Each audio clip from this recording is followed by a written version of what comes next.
জাতীয় থেকে আন্তর্জাতিক, প্রান্তিক জনপদ থেকে নগর, চারপাশে ঠিক কী ঘটছে এই মুহূর্তে তা নিয়ে আয়োজন এখন চারদিকে। আপনাদের সঙ্গে আছি আমি মুন্নাফ রশিদ। মাতারবাড়ি গভীর সমুদ্র বন্দর প্রকল্পে ব্যয় বাড়ল ৬,৫০০ কোটি টাকার বেশি। এছাড়া ঢাকা রংপুর মহাসড়কে ব্যয় বেড়েছে প্রায় ৩৭৭ কোটি টাকা। একনেক সভা শেষে জানালেন পরিকল্পনা উপদেষ্টা ডক্টর ওয়াহিদ উদ্দিন মাহমুদ। দুপুরে প্রধান উপদেষ্টার নেতৃত্বে তার কার্যালয়ে চলতি অর্থবছরের তৃতীয় একনেক সভা অনুষ্ঠিত হয়। পরে এ নিয়ে ব্রিফ করেন পরিকল্পনা উপদেষ্টা। তিনি জানান, একনেক সভায় ২৪,৫০০ কোটি টাকার ৪ প্রকল্প অনুমোদন করা হয়েছে। এ সময় তিনি বলেন, সহজ শর্তে মিলছে বলেই বিদেশ থেকে ঋণ নেওয়া হচ্ছে। অপচয় কমানোর উপর অন্তর্বর্তী সরকার জোর দিচ্ছে বলেও জানান পরিকল্পনা উপদেষ্টা। যেই প্রকল্পগুলো চলতি আছে বা প্রস্তাবিত প্রকল্প, এগুলা একটু যাচাই বাছাই করে দেখতে হচ্ছে। এগুলা অনেকগুলোর মধ্যে রাজনৈতিক প্রণোদিত প্রকল্প আছে, অনেকগুলো আছে যেগুলো ঠিকভাবে বাস্তবায়িত হয়নি বা নতুন করে যদি আমরা চিন্তা করতাম ঠিক সেভাবে এগুলোর পরিকল্পনা করতে হতো না। যেইভাবে যে কাঠামোতে আছে, কোনো রাস্তা, কোনো কিছু যেভাবে যেই জায়গা দিয়ে গেছে সেটা হয়তো কোনো বিশেষ একটা অঞ্চল দিয়ে গেছে বিশেষ রাজনৈতিক কারণে। এইসবের জন্য ওই প্রকল্পগুলো যাচাই বাছাই করতে হচ্ছে। সরকারি ব্যবস্থাপনায় দুর্নীতি বন্ধ চেয়েছেন বেসরকারি উন্নয়ন সহযোগীরা। তারা বলছেন, কাজ করতে গিয়ে সরকারি কর্মকর্তা, সংস্থা এবং কখনো কখনো সরকারের নীতিমেলার কারণে বাধাগ্রস্ত হতে হয় তাদের। শ্বেতপত্র প্রণয়ন কমিটির সঙ্গে বৈঠকে এসব কথা তুলে ধরেন বেসরকারি উন্নয়ন সংস্থাগুলোর কর্তা ব্যক্তিরা। সোমবার রাজধানীর শেরেবাংলা নগরের NEC সম্মেলন কক্ষে এ বৈঠক হয়।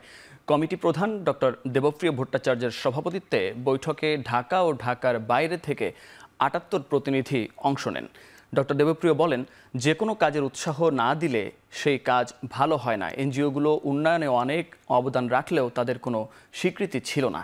এ সময় প্রতিনিধিরা বলেন, উন্নয়নে বড় অংশীদার হলেও তাদেরও প্রতিনিধিত্ব থাকে না। এতে বৈষম্যের শিকার হন বলে মনে করেন তারা। বর্তমান অবস্থায় মূল্যস্ফীতি নিয়ন্ত্রণ করে মানুষকে কষ্টের হার থেকে বাঁচাতে হলে সরকারি বেসরকারি সংস্থাগুলোর ভূমিকা জোরদার করতে হবে।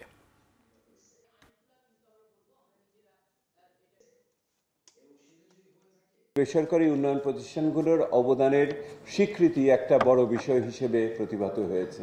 কারণ এইটার ফলে না হলে পরে একদিকে যেমন জনমানুষের কাছে এটার প্রকাশ পায় না, এবং অপরদিকে তাদের কাজের ক্ষেত্রে যে সাহায্য সমর্থন দেওয়া দরকার সেটাও সেরকমভাবে আসে না।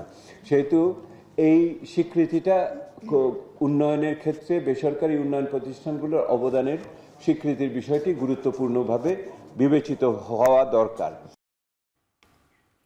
পল্টনে বিএনপি কর্মী মকবুল হোসেন হত্যা মামলায় সাবেক পরিবেশ মন্ত্রী সাবের হোসেন চৌধুরীকে 5 দিনের রিমান্ড দিয়েছেন আদালত। এছাড়া যুবদল নেতা শামীম হত্যা মামলায় স্বরাষ্ট্র মন্ত্রণালয়ের সাবেক সিনিয়র সচিব আমিনুল হক এবং জাতীয় রাজস্ব বোর্ডের সাবেক চেয়ারম্যান নজিবুর রহমানকে 3 দিন করে রিমান্ড দেয়া হয়েছে।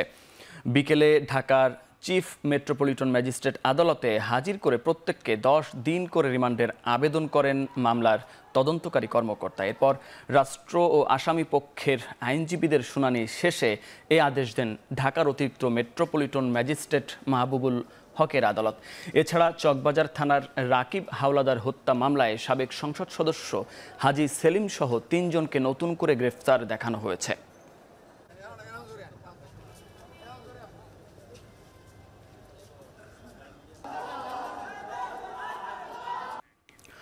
গণঅভ্যুত্থানে নিহত প্রতিটি শিশু হত্যার বিচারে জোর দিলেন মহিলা ও শিশু উপদেষ্টা শারমিন এস মুর্শিদ। তিনি বলেন, রাষ্ট্রের অন্যায্য ব্যবস্থার বিরুদ্ধে যারা রাজপথে জীবন দিয়েছে তাদের স্বপ্নের সমাজ গড়ে তুলতে হবে।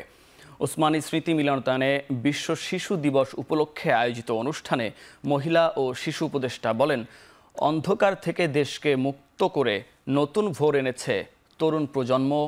আওয়ামী লীগ সরকারের অন্যায়ের বিরুদ্ধে প্রতিবাদ গিয়ে শিশুদের আত্মত্যাগ ভোলা যাবে না। গণঅভ্যুত্থানে নিহত প্রতিটি শিশু হত্যার বিচার করতে হবে।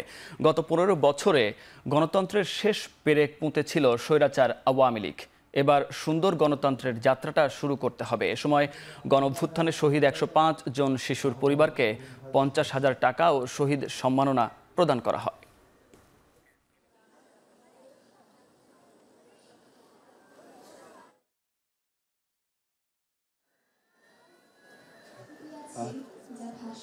ওরা আমাদের সমাজ ব্যবস্থাকে ত্যায্য করেছে, ওরা বলে দিয়েছে তোমরা ভুল, তোমরা অন্যায় করছো, আমরা এই অন্যায়কে গ্রহণ করছি না।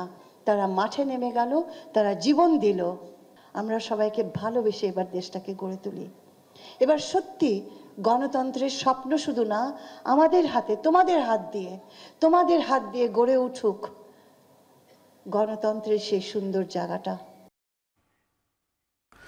বুয়েটের শিক্ষার্থী আবরার ফাহাদ হত্যার সুষ্ঠু বিচার চেয়েছেন তার বাবা মোহাম্মদ বরকতুল্লাহ। তার মৃত্যুবার্ষিকী উপলক্ষে আগ্রাসন বিরোধী ৮ স্তম্ভ পুনর্নির্মাণ শিরোনামে স্মরণ সভায় তিনি এ দাবি জানান। বরকতুল্লাহ বলেন, ন্যায় বিচারের আশায় দাঁড়ে দাঁড়ে ঘুরেও সুষ্ঠু বিচার মেলেনি। এ হত্যাকাণ্ডের সঙ্গে জড়িত হল প্রশাসন সহ অনেকেই প্রকাশ্যে ঘুরে বেড়াচ্ছে বলে জানান তিনি। তার আশা, নতুন সরকার এই ঘটনার তদন্ত করবে। এ সময় ছাত্রলীগকে সন্ত্রাসী আখ্যা দিয়ে আবরার হত্যার বিচার চান বৈষম্য বিরোধী ছাত্র আন্দোলনের সমন্বয়করা। সেন্ট মার্টিন দ্বীপে রাত্রিযাপন বন্ধ ও পর্যটক নির্দিষ্ট করা হবে কিনা তা সব পক্ষের সঙ্গে আলোচনা করে সিদ্ধান্ত নেওয়া হবে বলে জানিয়েছেন অন্তর্বর্তী সরকারের পরিবেশ উপদেষ্টা সৈয়দা রিজওয়ানা হাসান। সচিবালয়ে ব্রিফিংয়ে তিনি বলেন, আগামী নভেম্বরে পর্যটন মৌসুম শুরুর আগেই সিদ্ধান্ত দেয়া হবে। তিনি জানান, সেন্ট মার্টিনে অনেক বিপন্ন প্রাণী আছে। এটা পরিবেশগত সংকটাপন্ন এলাকা ঘোষণা করা হয় 1999 সালে। 2018 সালের 9 সেপ্টেম্বরই সিদ্ধান্ত ছিল পর্যটকরা রাতে থাকতে পারবেন না। 2020 সালে সিদ্ধান্ত হয় রেজিস্ট্রেশন করতে হবে।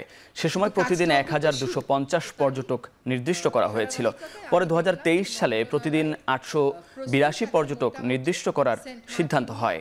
2023 সালে পর্যটন নির্দেশিকাতে সিঙ্গেল ইউজ প্লাস্টিক দ্বীপে ব্যবহার না করার কথা বলা হয়। তিনি বলেন, সবাই যাতে এর সৌন্দর্য উপভোগ করতে পারে সেই ব্যবস্থা করা হবে।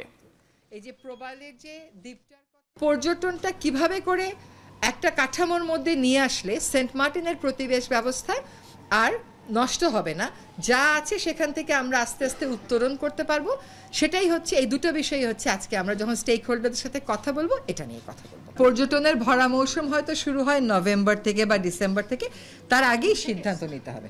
কোনো সিদ্ধান্তই ভুল না, কিন্তু কোনটা প্রয়োগযোগ্য সেটার কথা বলে সেই সিদ্ধান্তটাই আমি নেব এবং সেটাই হবে সঠিক সিদ্ধান্ত। সব পক্ষের সঙ্গে বসে গণমাধ্যম সংস্কার কমিশন গঠন করা হবে বলে জানিয়েছেন তথ্য উপদেষ্টা নাহিদ ইসলাম। সকালে জাতীয় প্রেস ক্লাবে তিনি কথা বলেন। জুলাই বিপ্লব সাংবাদিকদের জন্য বড় কেস স্টাডি বলেও উল্লেখ করেন তথ্য উপদেষ্টা। সকালে গণমাধ্যম সংস্কার নিয়ে জাতীয় প্রেস ক্লাবে এক গোলটেবিল আলোচনা হয়। সম্পাদক ও মালিকরাই ওয়েজ বোর্ডের বিরোধিতা করে উল্লেখ করে ওয়েজ বোর্ড সহ কর্মীদের বেতনের বিষয়টি নিশ্চিত করার আশ্বাস দেন তথ্য উপদেষ্টা। গণমাধ্যম সংস্কার কমিশন গঠন করার আগে শুধু মালিক ও সম্পাদকদের সঙ্গে নয়, মাঠ পর্যায়ে সাংবাদিকদের সঙ্গে ধাপে ধাপে আলোচনা করা হবে বলেও জানান তিনি।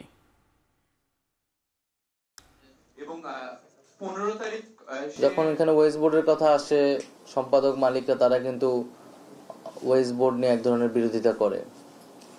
আবার সাংবাদিকরা হচ্ছে আপনাদের আলোচনা ওয়েজ বোর্ডের কথাগুলো আসতেছে, মানে দাসসুলভ আচরণ করার আসলে কোনো সুযোগ নেই। আর দ্বিতীয়ত হচ্ছে আমাদের এখানে সাংবাদিক সংগঠনগুলো রয়েছে, সেই সংগঠনগুলোও সাংবাদিকদের প্রকৃত স্বার্থ রক্ষার জন্য আসলে কাজ করা উচিত। সাংবাদিকতা যে পেশাদারিত্ব, সেই পেশাদারিত্বর জন্য আমাদের যে এখানে বহুমুখী স্টেক হোল্ডার, সেই বহুমুখী স্টেক হোল্ডারদেরকে নিয়ে আমাদের একটা ঐক্যমতে যেতে হবে আর কি। বিএনপি চেয়ারপারসনের উপদেষ্টা কাউন্সিলের সদস্য জয়নুল আবেদিন ফারুক বলেছেন, যথাসময়ে নির্বাচনের রোডম্যাপ না দিলে অন্তর্বর্তী সরকারকে 111-এর মতো সরকার বলে মনে করবে সাধারণ মানুষ। সকালে জাতীয় প্রেস ক্লাবে এক আলোচনায় তিনি বলেন, শেখ হাসিনা বাংলাদেশের সকল সাংবিধানিক প্রতিষ্ঠান ধ্বংস করেছেন। এখনও তার সরকারের প্রেতাত্মারা অন্তর্বর্তী সরকারকে অস্থিতিশীল করার জন্য বহাল তবিয়তে আছে বলেও অভিযোগ করেন তিনি। বিএনপির এই নেতা আরও বলেন, সরকারকে প্রত্যাশা পূরণ করতে যৌক্তিক সময় দেওয়ার অর্থ এই নয় আওয়ামী লীগের প্রেতাত্মারা শপথে বহাল থাকবে। আওয়ামী লীগকে সন্ত্রাসী সংগঠন উল্লেখ করে নিষিদ্ধের দাবি জানান তিনি।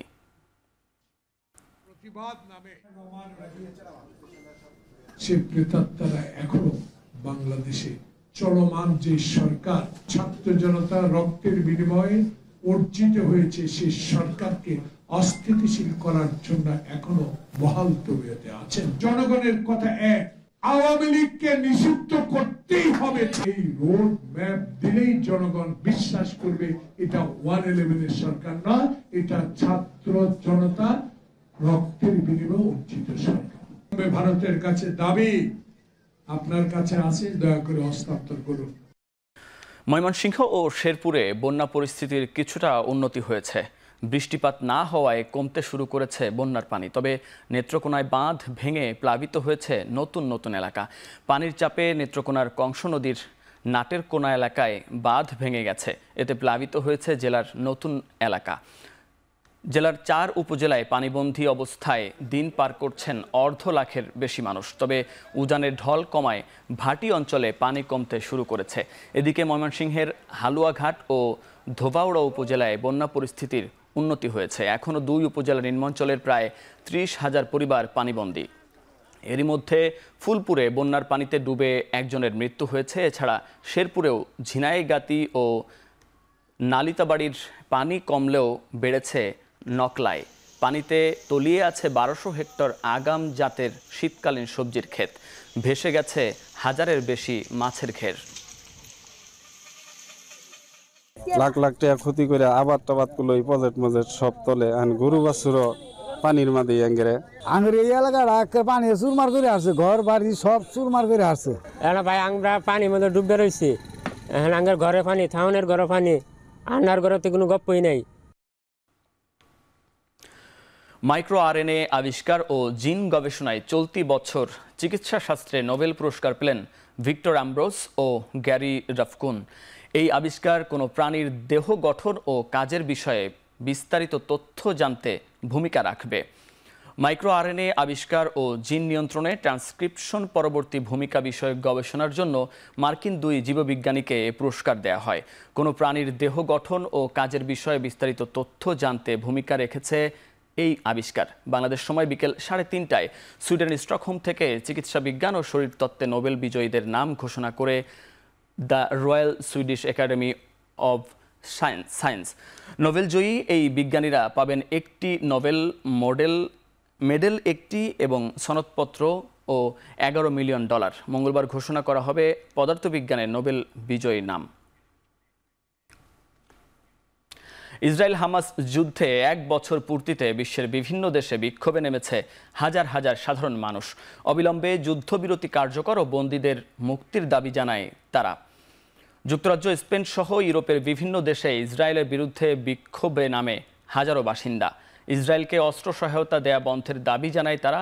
এছাড়া মধ্যপ্রাচ্যের অনেক দেশ এবং কানাডায়ও ফিলিস্তিনিদের পক্ষে আন্দোলন হয়েছে। গাজায় ইসরায়েলি বর্বরতার বিরুদ্ধে বিক্ষোভ হয়েছে তুরস্ক ও পাকিস্তানে। এদিকে ইসরায়েলের বিভিন্ন শহরে হামাসের হামলায় হতাহত ও জিম্মিদের স্মরণ করে নানা আয়োজন করে ইসরায়েলের বাসিন্দারা।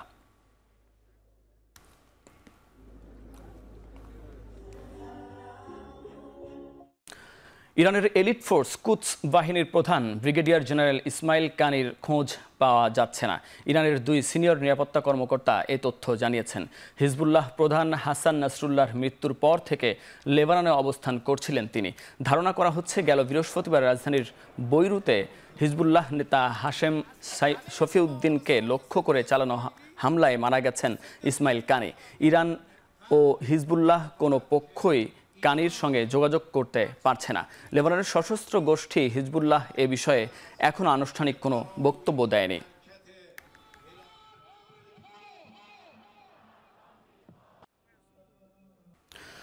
26 অক্টোবর অনুষ্ঠিত হতে যাচ্ছে বাফুফে নির্বাচনের ভোট। মনোনয়ন ফর্ম বিক্রি শুরু বুধবার। আজ তফসিল ঘোষণা করে এই বিষয়ে বিস্তারিত জানিয়েছে নির্বাচনের জন্য গঠিত কমিশন। মনোনয়নপত্র দাখিলের সময় হচ্ছে 14 এবং 15। মনোনয়নপত্র যাচাই তারপরের দিন 16 অক্টোবর 2024। এরপরে মনোনয়নপত্র প্রত্যাহার, সেটা হচ্ছে 19 তারিখ সকাল 11টা থেকে বিকেল 5টা এবং 20 তারিখ সকাল 11টা থেকে বিকেল 2টা। যেদিন 2টা পর্যন্ত সেদিনই শেষ করছি এখন চারদিক। এখন টেলিভিশন ওয়েবসাইটে দেখতে ভিজিট করুন www.এখন.tv এবং ফেসবুকে দেখতে ভিজিট করুন facebook.com/tv.এখন এবং ইউটিউবে দেখতে ভিজিট করুন youtube.com/c/echontv।